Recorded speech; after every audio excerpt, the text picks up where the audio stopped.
बरदरान मिल्लत इस्लामी अस्सलामु अलैकुम व रहमतुल्लाहि व बरकातुहू। अल्हम्दुलिल्लाह अल्हम्दुलिल्लाहिल हन्नानिल मन्नान अल्लज़ी खलक़ल इंसान व अल्लमहुल बयान वस्सलातु वस्सलामु अला रसूलिही सय्यिदिल इंसी वल जान व अला आलिही व अस्हाबिही ज़विल खैरि वल इहसान अम्मा बअद। फ़अऊज़ु बिल्लाहि मिनश शैतानिर रजीम बिस्मिल्लाहिर रहमानिर रहीम। वला तुफ़सिदू फ़िल अर्ज़ि बअद इस्लाहिहा सदक़ल्लाहु मौलानाल अज़ीम। बारगाह रिसालत मुआब सल्लल्लाहु अलैहि वसल्लम में दुरूद पाक का हदिया पेश करें। अल्लाहुम्मा सल्लि अला सय्यिदिना मुहम्मदिन मअदनिल जूदि वल करम व आलिही व अस्हाबिहिल किराम व इब्निहिल करीम व बारिक व सल्लिम सलातन दाइमतन सरमदन अबदा। अल्लाह अज़्ज़ा व जल कुरान पाक में फरमाता है, जमीन की इस्लाह किए जाने के बाद इसमें फसाद मत मचाओ। फसाद क्या है? इंसानों का जीना तंग कर देना, किसी भी एतबार से हो, हत्ता के रास्ते में कचरा डालना, ये भी एक फसाद है। लोगों के चलने फिरने के लिए तकलीफ दे चीज कोई रख देना, ये भी फसाद है जमीन पर।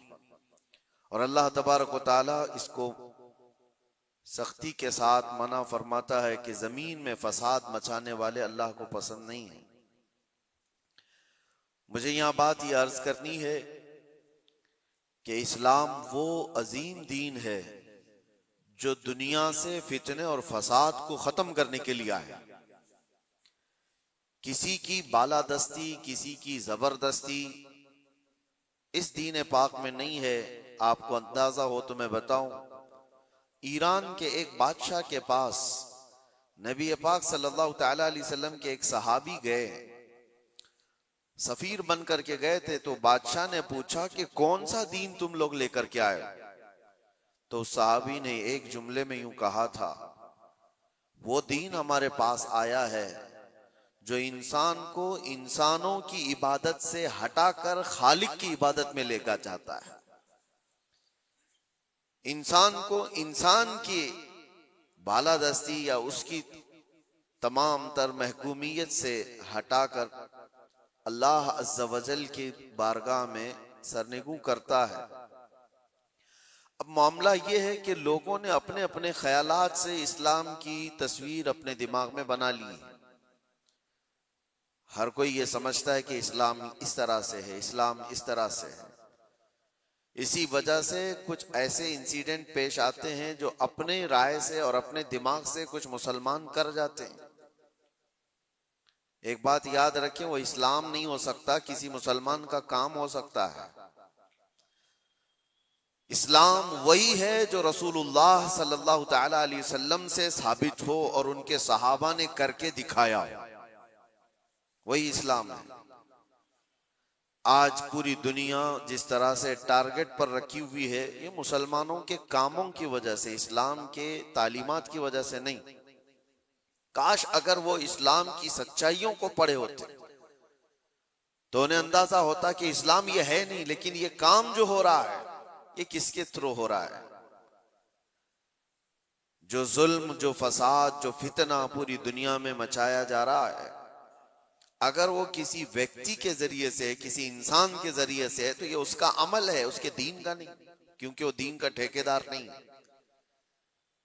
अगर कोई मुसलमान शराब पीता है और उसमें मस्त होकर लोगों से लड़ता भिड़ता है तो ये उसका अमल है, ये दीन का हिस्सा नहीं।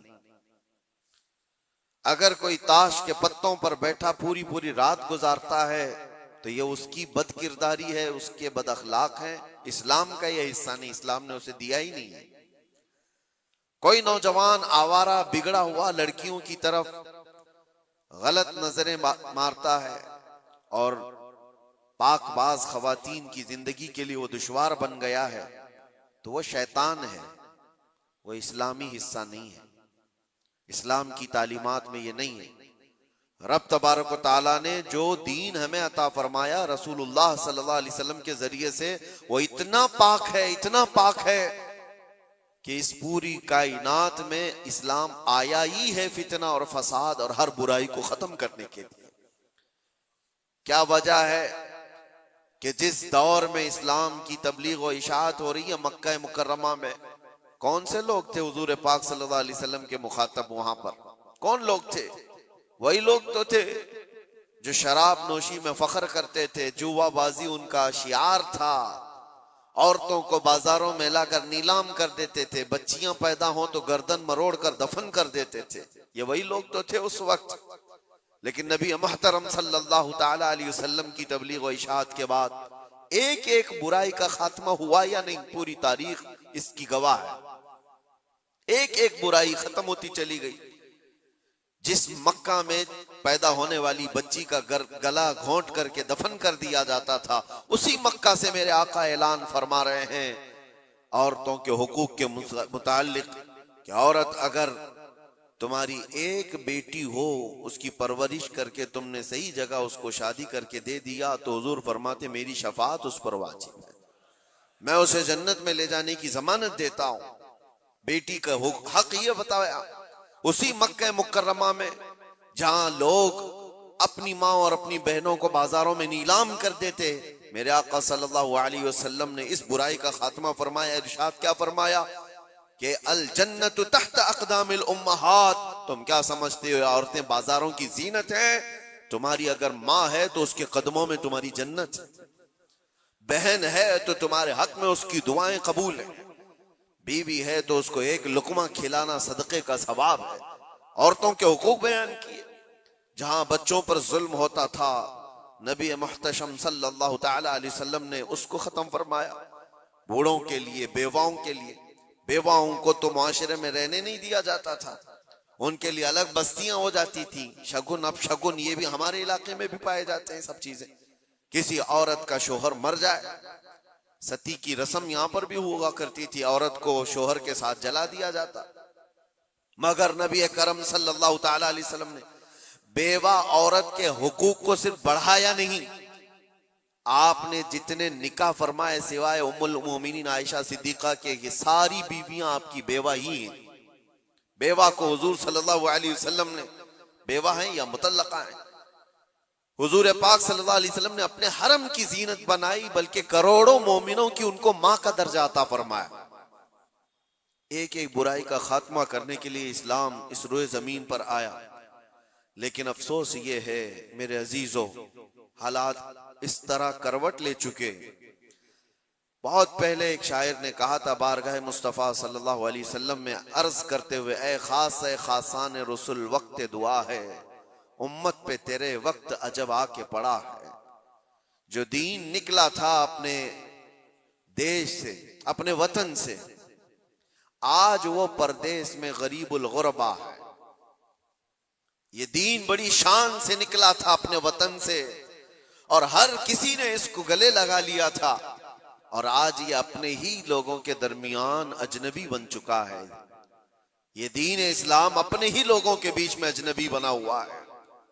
तवज्जो चाहता हूं मेरे अजीजों, इस्लाम की इस अजीम छवि को, इस अजीम सूरत को मस्ख करने के लिए सिर्फ गैरों ने नहीं, जुब्बा टोपी पहनने वाले, दाढ़ी रखने वालों ने भी बदनाम करने में कसर नहीं छोड़ी। आज हिंदुस्तान ही नहीं, पूरी दुनिया जिन मजाहिर को देख करके खौफजदा होती, जिसको दहशतगर्दी कहा जाता है। दहशत ये एक वर्ड है, दहशत डर को कहते हैं, खौफ पैदा करना। मतलब मैं अगर चंद बच्चों को सामने लेकर के तलवार दिखा दूं, आग लगा करके दिखा दूं, तो बच्चों के दिलों के अंदर खौफ आएगा। इसको कहते हैं डर पैदा करना, यही वर्ड है दहशतगर्दी। इसी को आतंकवादी कहा जाता है, आतंकवाद भी इसी को कहा गया कि डर पैदा करना लोगों के दिलों के अंदर। टेररिज्म उसको इंग्लिश में, कि लोगों को खौफ का माहौल बना करके रखना, कि डरते रहे लोग। क्या ये इस्लाम का हिस्सा है? लोगों के अंदर डर पैदा करना, खौफ पैदा करना। मैं तुम्हें बताता हूं, आम लोगों की बात तो छोड़ो, रब तबारक व तआला अपने हबीब सल्लल्लाहु तआला अलैहि वसल्लम को क्या फरमाता है? फदक्किर इन्नमा अंत मुदक्किर लस्त अलैहिम बिमुसैतिर। ऐ रसूल, आप इनको सिर्फ वाज़ो नसीहत करें, आपको इसीलिए भेजा गया है। नबी पाक सल्लल्लाहु तआला अलैहि वसल्लम को रब तबारक व तआला ने यह फरमाया, फबिमा रहमतिन मिनल्लाहि लिंत लहुम वलौ कुंत फज़्ज़न गलीज़ल क़ल्बि लनफ़ज़्ज़ू मिन हौलिक। ऐ रसूल, आपके दिल की नरमी है कि ये लोग आपके इर्द गिर्द हैं, अगर आप सख्त लहजा इस्तेमाल करेंगे तो ये सारे लोग दूर हो जाएंगे। किसके लिए अल्लाह फरमा रहा है? रसूलुल्लाह के लिए, कि सख्त लहजा इस्तेमाल ना करें। जुबान का सख्त लहजा इस्तेमाल करने को मना किया गया कि लोग बिखर जाएंगे। यहां पर जो दहशतगर्दी का लफ्ज इस्तेमाल है, पूरी दुनिया की डिक्शनरी में नया आया हुआ, और लोगों ने तो अब इस्लामोफोबिया नाम से एक नया वर्ड इजाद किया। इस्लामोफोबिया क्या है? इस्लाम के नाम से लोगों में हैबत तारी करना, दहशत तारी करना, डर तारी करना। अगर ये चंद जमातें मिलकर करती हैं बनाम मुसलमान, चाहे वो पाकिस्तान की रहने वाली हो, अफगानिस्तान की हो, सीरिया की हो, इराक की हो, कहीं की भी हो, लेकिन वो इस्लाम की ठेकेदार नहीं हो सकती, वो इस्लाम की जिम्मेदार नहीं है। उन्होंने अपने दिमागों से इस्लाम की सूरत बनाई होगी, डर पैदा करके। नबी पाक सल्लल्लाहु तआला अलैहि वसल्लम ने कभी तो तबलीग नहीं फरमाई। आओ आपको मैं बताऊं, एक जंग से वापसी के दौरान सहाबा भी सब थके हुए थे, एक जगह हुजूर भी आराम करने के लिए लेट गए, सहाबा भी लेट गए, सबकी आंखें लग गई हैं थकान की वजह से। और हुजूर पाक सल्लल्लाहु तआला अलैहि वसल्लम अपनी तलवार एक दरख्त के पास लटकाए हुए उस दरख्त के नीचे आराम फरमा रहे हैं। अचानक एक दुश्मन जमात का शख्स आया जो मुसलमान भी नहीं थे। वो आते ही देखा हुजूर पाक सल्लल्लाहु अलैहि वसल्लम को और देखा कि सब सोए हुए हैं, सीधे गया और हुजूर की तलवार ले ली, तलवार पकड़ ली, हुजूर की आंखें खुली। आपने देखा कि ये तलवार सोते हुए खड़ा है और वो शख्स क्या कह रहा है? मैं यमनउका मिन्नी, ए मोहम्मद बता मुझसे तुझे कौन बचाएगा। वो तलवार खींचे हुए हुजूर पाक सल्लल्लाहु अलैहि वसल्लम को सोने के वक्त में आकर के इस तरह से वो पूछ रहा है। हुजूर बेदार होकर के जब देखते हैं ये पूछ रहा है, आज मुझे तुझसे कौन बचा, मुझसे तुमको कौन बचाएगा? हुजूर ने सिर्फ एक लफ्ज कहा, अल्लाह, मुझे मेरा रब बचाएगा, अल्लाह बचाएगा। वो सामने वाले के जिस्म के अंदर पता नहीं कपकपी तारी हुई और अचानक तलवार उसके हाथ से गिर गई, तलवार उसके हाथ से गिर गई और हुजूर पाक सल्लल्लाहु तआला अलैहि वसल्लम ने वो तलवार अपने हाथ में ले ली। सोचो जरा, जो शख्स आपको मारने का पूरा प्लान कर चुका हो, अचानक वो फेल हो गया और आपको बढ़त मिल गई, तो फिर आप क्या करेंगे? आप क्या करेंगे? कोई कसर नहीं छोड़े। नबी पाक सल्लल्लाहु तआला अलैहि वसल्लम के हाथ में तलवार आई, आपने वही जुमला उससे पूछा, मैं यमनउका मिन्नी, बता तुझको कौन मुझसे बचाएगा, कौन बचाएगा? थोड़ी देर पहले यही जुमला तू मुझसे पूछ रहा था, तलवार अब मेरे हाथ में। और सहाबा भी जाग गए थे। वो शख्स सिर्फ इतना कहता है, अंत करीम बिन करीम, तुम शरीफ के बेटे शरीफ हो। बस मैंने इतना ही सुना है। हुजूर पाक सल्लल्लाहु अलैहि वसल्लम ने तलवार नीचे रख ली और कहा, जाओ मैंने तुम्हें आजाद किया और माफ कर दिया। सख्ती के साथ जो तलवार उठाया है, दुनिया का तो दस्तूर है, लड़ाई उसके साथ होती है जो आपसे लड़ने आया हो। अपने डिफेंस में आदमी लड़ता है, लेकिन यहां मेरे मुस्तफा सल्लल्लाहु अलैहि वसल्लम ने उसको दरगुजर किया जो आप पर तलवार उठाया हुआ था। चाहते तो डर सुनाते, टुकड़े करके उसकी कौम के पास भेजते और दहशत फैला दी जाती कि डरो कि जो भी इस तरफ आएगा उसकी हालत ये कर दी जाएगी। नागुज़ेर हालात जब पैदा हुए तब जंगें हुई हैं, बहुत ऐसी हालतें आ गई हैं कि जीना तंग कर दिया गया है, तब जंगें हुई हैं।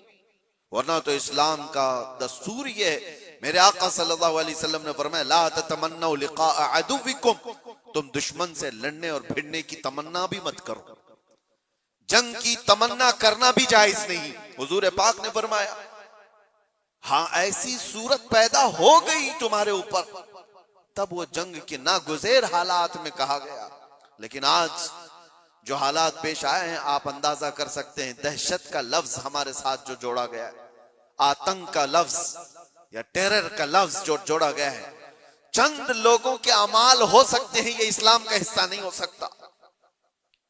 जिस तरह से अभी हमारे मुल्क में दिल्ली में जो ब्लास्ट हुआ, किन लोगों ने किया?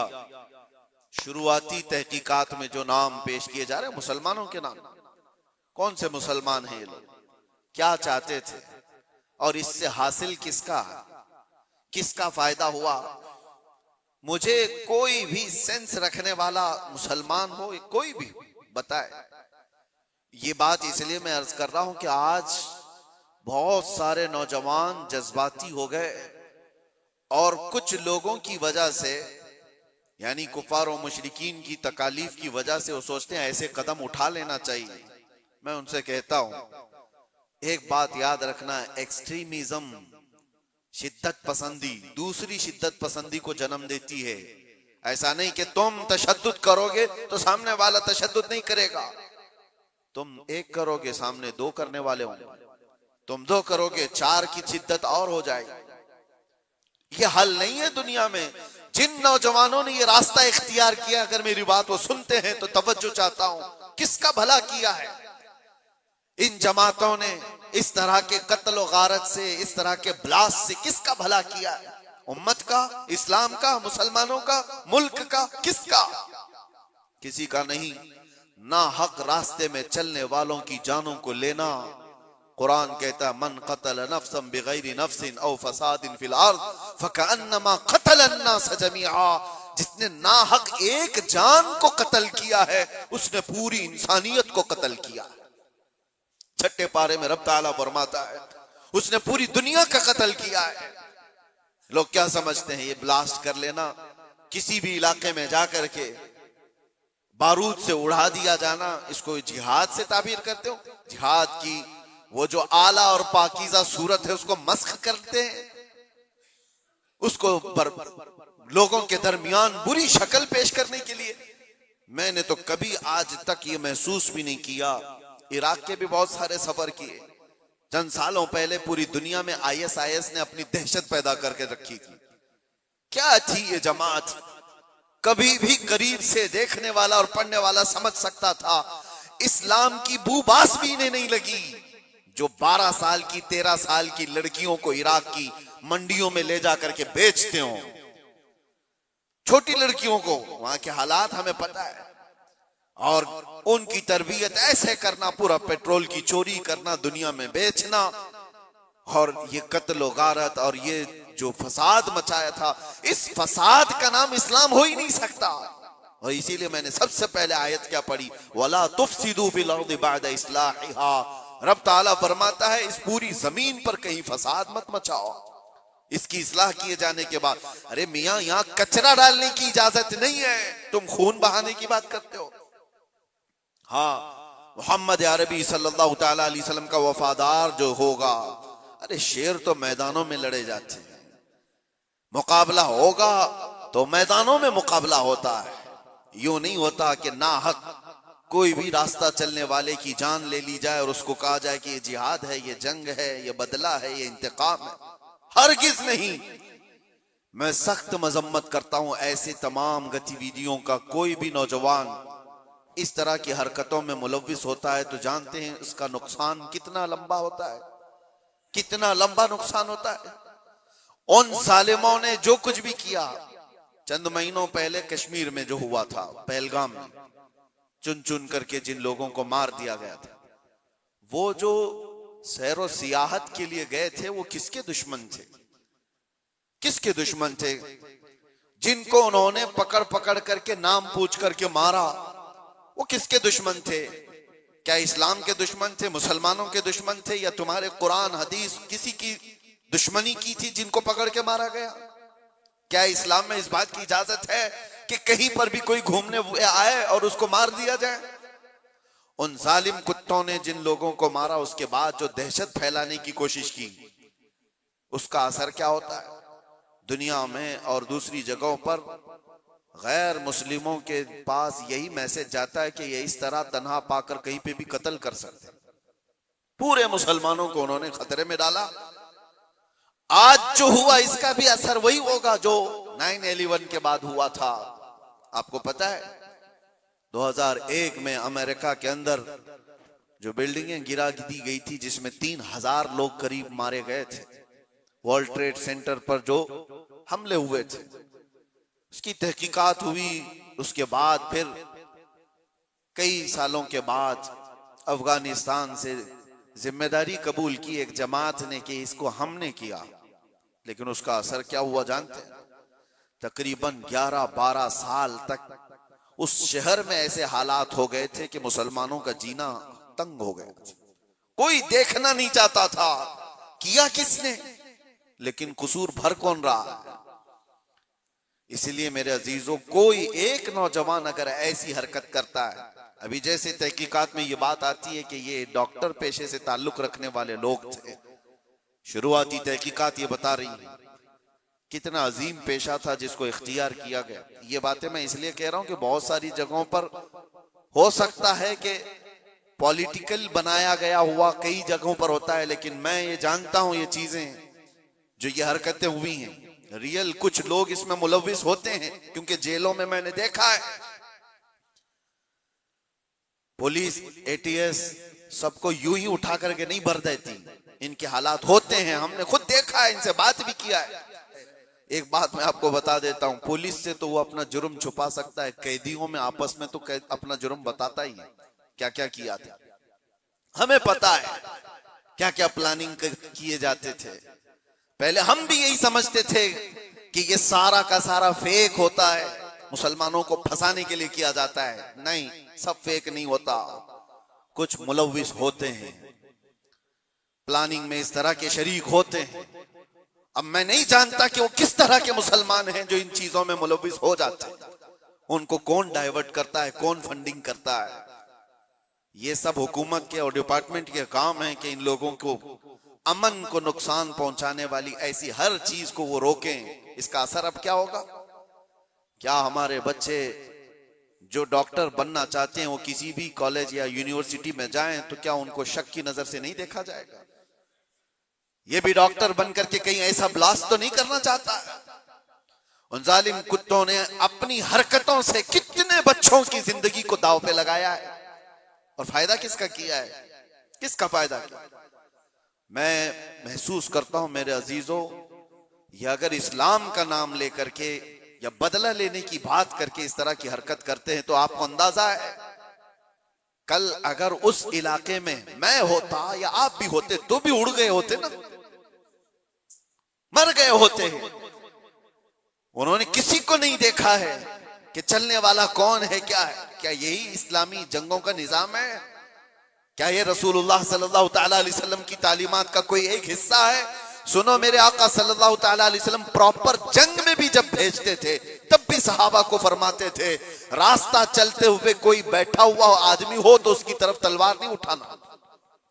मेरे आका सल्लल्लाहु अलैहि वसल्लम, ये तो जंग की हालत भी नहीं है अभी हमारी, कहीं नहीं जंग की हालत में है हम लोग, जंग की हालत में नहीं, प्रॉपर जंग जहां हो रही होती वहां के लिए भी मेरे आका फरमाते कि वहां के बूढ़ों के साथ कोई बदतमीजी ना हो, औरतों के साथ लड़ाई ना हो, हामिला औरत है तो उसको छुआ ना जाए, उनको कैदी नहीं बनाया जाए।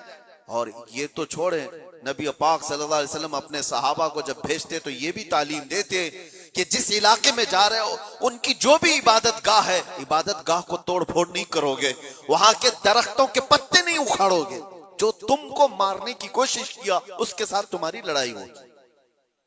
ये निजाम था। और यहां बैठे बैठे किसी को उड़ा देना, इस्लाम से कोई, मेरी इन बातों को कुछ लोगों तक मुझे पता है पहुंचती होंगी और वो शिद्दत पसंदी में कहते हैं कि शायद ये भी यहाँ की मसलहत पसंदी और हिकमत पसंदी के एतबार से बात कर रहे होंगे। हमको ये सारी मसलहत पसंदी की जरूरत भी नहीं, हम किसी की जी हुजूरी करने के लिए बात नहीं कर रहे हैं, हम बात इसलिए कर रहे हैं कि मेरे दीन पर जब कभी धब्बा लगने की सूरत आए तो हम चीख करके बोलेंगे, चाहे वो हमारे अंदर मौजूद कोई मुनाफिक हो उसको भी पकड़ करके हम बेनकाब करेंगे कि इसका ताल्लुक मेरे मुस्तफा की जात से हो ही नहीं सकता। इसलिए हमें बोलना जरूरी है, चाहे वो इस्लामी नाम से कोई मुल्क भी हो, पाकिस्तान, अफगानिस्तान, इराक, शाम, कहीं पर भी पनपने वाले, हम सबसे पहले टटोल करके देखेंगे। तुम्हारे चेहरे को देखकर, तुम्हारी दाढ़ी को देखकर, तुम्हारे जुब्बे कुब्बे को देखकर, तुम्हारे निजाम हुकूमत को देखकर हम ये नहीं समझ लेंगे कि ये खलीफा आ गया है, ये इस्लाम का बोलबाला आ गया है। सबसे पहले हम टटोल करके देखेंगे कि इसकी सीरत सिद्दीक़ अकबर से मिलती है या नहीं, फारूक आजम से मिलती है या नहीं, उस्मान और अली से मिलती है या नहीं, इसकी तालीमात में मेरे मुस्तफा का इश्क झलकता है या नहीं। अगर नहीं झलकता, हम अपनी ठोकर पर उसको रखते हैं, चाहे वो कितनी ऊंची पगड़ी पहनता हो। हाँ, अगर मेरे मुस्तफा का वफादार है तो किसान का बच्चा भी हो तो हमारे सर का ताज। मेरे अजीजों, बस मैं ये बात इसलिए अर्ज कर रहा हूं कि लोगों ने जो शक्ल बिगाड़ने के लिए कोशिशें की हैं, आप सबकी भी जिम्मेदारी है। आप जानते हो, मैंने कैद की हालत में देखा था कुछ वो लोग जो सिर्फ और सिर्फ सोशल मीडिया पर ऐसे एक्टिव थे कि उनको सारी खबरें मालूम थी, कहां क्या क्या हो रहा है। मतलब दूसरे मुल्कों में जो ये टेरर एक्टिविटीज हो रही हैं, सारी चीजें, और वो बंद भी हैं, कैद भी हैं, बहुत सारे ऐसी सारी चीजें मैंने देखा। तो इन चीजों में तुम्हें किसने हुक्म दिया है? अल्लाह ने, रसूलुल्लाह ने, कि तुम ये सारी चीजें करते रहो। नौजवानों, सोशल मीडिया तुम्हारे हाथ में है तो इसका इस्तेमाल भी सही अंदाज से करो, सही तरीकों से करो। जबरदस्ती ऐसे स्टेटस लगाना जो किसी दूसरे के अंदर दहशत पैदा करे, डर का माहौल पैदा करे, हराम है। एक स्टेटस की बात कर रहा हूं। तुम अगर अपनी जात से लोगों को डराते हो तो ये हराम काम कर रहे हो। वजह यह है कि लोग सिर्फ और सिर्फ तुमसे नहीं डरेंगे, पूरे इस्लाम से वो डरने लग जाएंगे, वो मोहम्मद अरबी सल्लल्लाहु तआला अलैहि वसल्लम की तालीमात से डरने लग जाएंगे। माहौल तो ये पैदा करो कि लोगों ने प्रोपेगेंडा फैलाया था मदीने में, कुफार और मुशरिकीन ने, कि मुसलमान ऐसे होते हैं, वैसे होते हैं। एक औरत आई अबू बकर सिद्दीक रज़ियल्लाहु ताला अन्हु के पास, यहूदी औरत, कहा मुझे बहुत डर लगता है। डर किसने पैदा किया था? मुसलमानों ने नहीं, कुफार और मुशरिकीन ने प्रोपेगेंडा फैलाया था। यहूदी औरत डर के मारे आई सिद्दीक अकबर के पास, कहती है मुझे मदीने में नहीं रहना, यमन जाना है मेरे रिश्तेदारों के पास, मुझे अमन के साथ भेज दिया जाए। हजरत अबू बकर सिद्दीक ने एक ऊंटनी मंगवाई, 2 जवान सहाबा को बुलाया और कहा इस खातून को सही सलामत यमन तक पहुंचा के आओ। औरत बैठ गई, वो सोचती रही ये 2 नौजवानों को मेरे साथ कर दिया गया, पता नहीं रास्ते में ये क्या कर डाले। अल्लाह अकबर, तारीख बताती है वो 2 नौजवान सहाबी चलते रहे, वो खातून बैठी रही। जब जब कोई चौकी आती लोग पूछते कौन है, कहां से है, क्या है। वो नौजवान सिर्फ इतना ही कहते सिद्दीक अकबर की मेहमान है, यमन जा रहे हैं और हम सफीर हैं और इनकी हिफाजत के लिए चल रहे हैं। पूरे यमन तक का रास्ता तय हो गया। वो खातून कहती है एक नौजवान भी मेरी तरफ निगाह उठाकर नहीं देखा।